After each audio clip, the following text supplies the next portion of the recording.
ওম নমঃ শিবায়। স্বাগতম হে ধার্মিক বন্ধুগণ।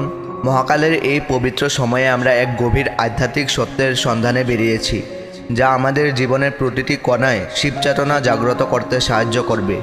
আজ আমরা সেই সকল বিষয় নিয়ে আলোচনা করব যা শিবলিঙ্গে অর্পণ করা উচিত নয় বলে শাস্ত্রে বর্ণিত আছে, এবং এর পেছনের গভীর আধ্যাত্মিক তাৎপর্য কী। এই জ্ঞান কেবল রীতিনীতির অংশ নয়, এটি আত্মিক শুদ্ধি ও মহাদেবের প্রতি আমাদের প্রকৃত ভক্তির এক সূক্ষ্ম বিশ্লেষণ। প্রথমে আসা যাক তুলসী পাতার প্রসঙ্গে। অনেকে মনে করেন তুলসী সকল পূজায় ব্যবহার করা যায়, কিন্তু শিবলিঙ্গে তুলসী অর্পণ নিষিদ্ধ। এর পেছনের কারণটি পৌরাণিক এবং আধ্যাত্মিকভাবে সুগভীর। দেবী তুলসী হলেন নারায়ণ প্রিয়া। বিষ্ণু পুরাণে বর্ণিত আছে তুলসী হলেন লক্ষ্মীরই অংশ এবং নারায়ণের সেবায় নিবেদিতা। অন্যদিকে শিব হলেন বৈরাগ্যের প্রতীক, শ্মশানবাসী এবং ভস্ম লেপনকারী। তার প্রকৃতি নারায়ণের থেকে ভিন্ন। বৈষ্ণব এবং শাক্ত ধর্মের এই স্বতন্ত্র ধারাগুলি এক গভীর আধ্যাত্মিক বিভেদকে নির্দেশ করে। শিব এবং বিষ্ণু এক হলেও তাদের লীলা এবং পছন্দ ভিন্ন। তুলসী পাতা অর্পণ না করার মাধ্যমে আমরা মহাদেবের স্বতন্ত্র স্বরূপকে সম্মান জানাই, তার বৈরাগ্যময় প্রকৃতিকে স্বীকৃতি দিই। তুলসী বিষ্ণুকে যেমন প্রীত করে, বিল্বপত্র তেমনি শিবকে প্রীত করে। এটি প্রকৃতির ভারসাম্যের এক নিগূঢ় ইঙ্গিত, যেখানে প্রতিটি দেবতাকে তার নিজস্ব প্রিয় দ্রব্য দিয়ে তুষ্ট করা হয়। দ্বিতীয়তে ভাঙা নারিকেল। নারিকেলকে শ্রীফল বলা হয় এবং এটি অত্যন্ত পবিত্র ফল হিসেবে বিবেচিত, কিন্তু ভাঙা নারিকেল শিবলিঙ্গে অর্পণ করা হয় না। এর কারণ হলো যে কোনো ভাঙা বা খণ্ডিত জিনিস পূজার জন্য অপবিত্র বলে গণ্য করা হয়। আধ্যাত্মিক দৃষ্টিকোণ থেকে ভাঙা জিনিস অসম্পূর্ণতা, অশুভ এবং অশুদ্ধির প্রতীক। আমাদের ভক্তি যখন অখণ্ড হয় তখন তা শুদ্ধ মনে প্রকাশ পায়। একটি ভাঙা নারিকেল শিব অসম্পূর্ণতাকে নির্দেশ করে।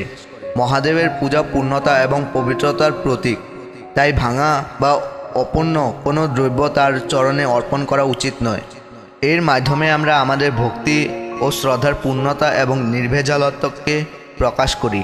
ঈশ্বরের প্রতি আমাদের নিবেদন যেন ত্রুটিহীন হয়, এই বার্তাই এর গভীরে নিহিত। তৃতীয়তে রাস্তায় কেনা প্যাকেট দুধ। এই বিষয়টি আধুনিক সময়ে অত্যন্ত প্রাসঙ্গিক।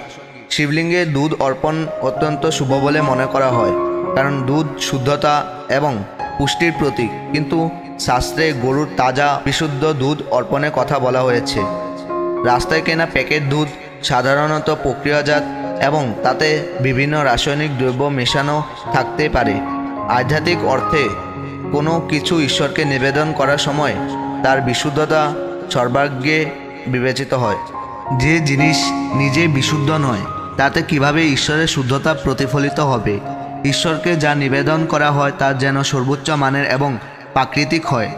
এই নিয়ম কেবল বাহ্যিক নয়, এটি আমাদের মনে করিয়ে দেয় যে আমাদের ভক্তিও যেন ভেজালমুক্ত এবং আন্তরিক হয়। আমরা যখন ঈশ্বরকে কিছু দেই তা যেন আমাদের হৃদয়ের শ্রেষ্ঠ অংশ হয়, কোনো বাণিজ্যিক বা কৃত্রিম জিনিস নয়। চতুর্থে হলো সিঁদুর। সিঁদুর সাধারণত দেবী দুর্গা বা অন্যান্য শক্তিরূপী দেবীদের পূজায় ব্যবহার করা হয়, যা সৌভাগ্য, বিবাহিত জীবন এবং শক্তির প্রতীক। কিন্তু শিব বৈরাগী এবং তারক ব্রহ্ম, তিনি সকল জাগতিক বন্ধন থেকে মুক্ত। তার গাত্রে ভস্ম লেপন করা হয়, যা জীবনের নশ্বরতা এবং বৈরাগ্যকে নির্দেশ করে। মহাদেব হলেন সেই পরম সত্তা যিনি কামকে ভস্মীভূত করেছেন। সিঁদুর জীবনের জাগতিক আকাঙ্ক্ষা এবং বন্ধনকে বোঝায়, যা শিবের প্রকৃতির সঙ্গে সঙ্গতিপূর্ণ নয়। তাই তার প্রতি এই জাগতিক প্রতীক অর্পণ করা হয় না। এর মাধ্যমে আমরা শিবের ঔদ্ধত্য রূপকে সম্মান জানাই, যিনি সকল দৈত্যতা ও মায়ার ঊর্ধ্বে। এটি আমাদের মনে করিয়ে দেয় যে আধ্যাত্মিক পথের চূড়ান্ত লক্ষ্য হল এই সকল জাগতিক আসক্তি থেকে মুক্তি লাভ করা, যা মহাদেব স্বয়ং প্রকাশ করেন।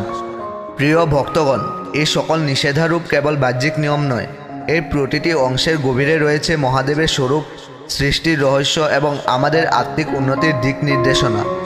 যখন আমরা এই নিয়মগুলি অনুসরণ করি তখন আমরা কেবল প্রথা পালন করি না, বরং মহাদেবের প্রতি আমাদের শ্রদ্ধা ও ভক্তি এবং আধ্যাত্মিক উপলব্ধির গভীরতা প্রকাশ করি। এই জ্ঞান আমাদের জীবনের প্রতি দৃষ্টিভঙ্গি পরিবর্তন করে, আমাদের কর্মকে শুদ্ধ করে এবং আমাদের চেতনাকে মহাদেবের চিরন্তন শক্তির সঙ্গে সংযুক্ত করে।